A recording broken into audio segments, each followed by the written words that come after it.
Is also good in the 2v1. We'll see how Chris fares. We're going to be checking in to see how the fan vote stands throughout this game. So send hashtag CST win or hashtag C9 win to add LOL Esports.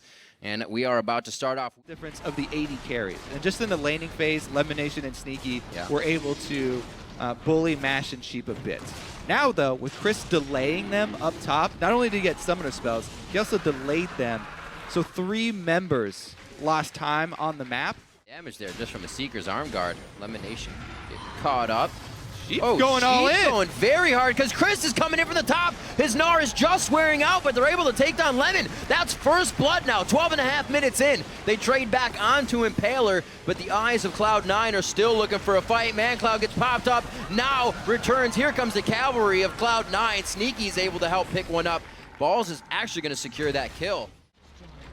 As we see them collapse on coast. Looks like the teleport will come in as well. Oh boy, this could be messy. Good focus on the high. They could lose one as they start to go for Mash Me. This is going to be the full chase. Glacial Fisher comes out. The binding from Sheep, but he can only do so much for Mash.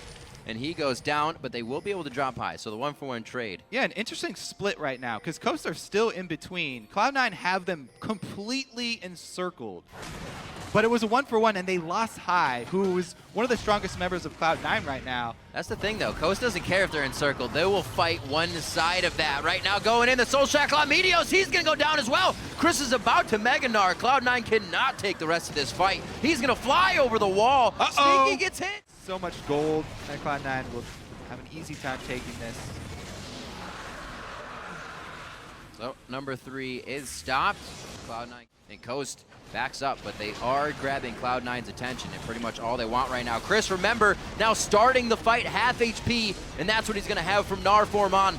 Impaler goes in, flashes out to collect the team, but nobody can start attacking. Balls takes down Impaler, and it does not look like Coast is going to be able to come up on this fight. ManCloud, Zhonya's, the team's going to have to watch as they disengage.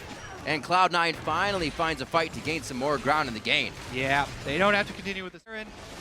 That will be Baron buff for Cloud9. It was kind of one of the last straws. Cloud9 was like, all right, if we force the Baron, they're going to be forced to fight us. We just need them to approach. Boom! There's another one coming up for Sneaky. Baron goes over to Cloud9. He did stop his back.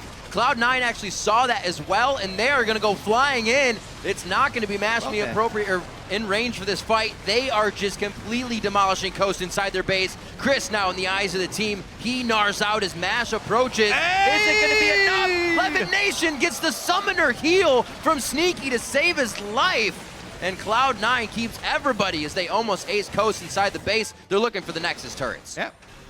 They definitely are. It looks like Mash Me has joined the party now, but it's a little bit too late here. A little too late indeed. They were trying to get the outer lane pressure, but at what cost? A Nexus turret at least. They're able. Don't have your 80 carry with you, so Cloud9, they pick up the Dragon on the exit path. Now, they will probably give up at least something really risky, you know, try and go with something new. But Cloud9 have just done the same old, and now they're pushing it on the base. Cleanup duty. Oh, it's going to be the 1v1 of the mid laners, but now everybody's in the fight together. ManCloud actually gets out of that one nicely. Yeah. Nice disengage. Now, he actually Zhonya'd much better this time around. Yep. You saw the first Zhonya's in the initial dive. He actually did it right after High got the death mark on him.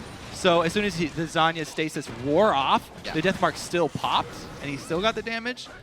But this time, he gets it off before the death mark lands, so he was able to survive. It's a very small win, though, as their entire base is gone. Yeah, you can only do it once, and then it takes a little bit to cool down, Kobe. And that's going to be enough of a window for Cloud9 to make the move again. They take down Chris. He's the tank. He's the biggest one, even out of Gnar form. And it looks like it's going to be one Nexus turret left. Cloud9 coming up strong in just under 35 minutes here against Coast in Week 6. They are going to be able to take down the Nexus. Nicely done. Cloud9 takes down Coast. Yeah, very well done by Cloud9.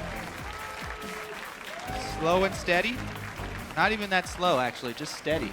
Steady march towards the Nexus. It was a steady indeed. Getting the lane matchup, I don't think helped Coast that much with the difference that came out of that between Sneaky and between Match. There was about 20 CS in that lane, and then once they swapped back, it just allowed Cloud9 to get a little bit of the roam on, start taking all the vision that they needed. Like you were saying, they'll always place a surplus amount of wards in a spot on the map because something's about to happen there for Cloud9. Yeah, they play the lane swap really well. They transitioned into their Corki mid with Trinity Force and blue buff spam, as well as the side lane push from Zed. This is really classic Cloud9 strategy, and Coast really just let them run right to it and kind of rolled over for it. They tried to make some early plays. Impaler, blowing a flash early, but that's really about it. So how do you approach that? We see a lot of people picking up the Morganas, the Threshes, the whatever can catch you in transition, and now Cloud9's trying to bring back out the split push on one of their top champions. Does just banning out Zed stop that for Cloud9? So that's the strategy I think is most favorable versus Cloud9, is still targeting high and forcing him onto something else. Something that he's more uncomfortable on because, as everyone knows, he is the main shot caller. But they've even said that if he does have a bad laning phase, if he starts to get pressured really hard early, then someone else takes over. Usually Meteos will start taking over as High has to worry more about his own individual play. So that's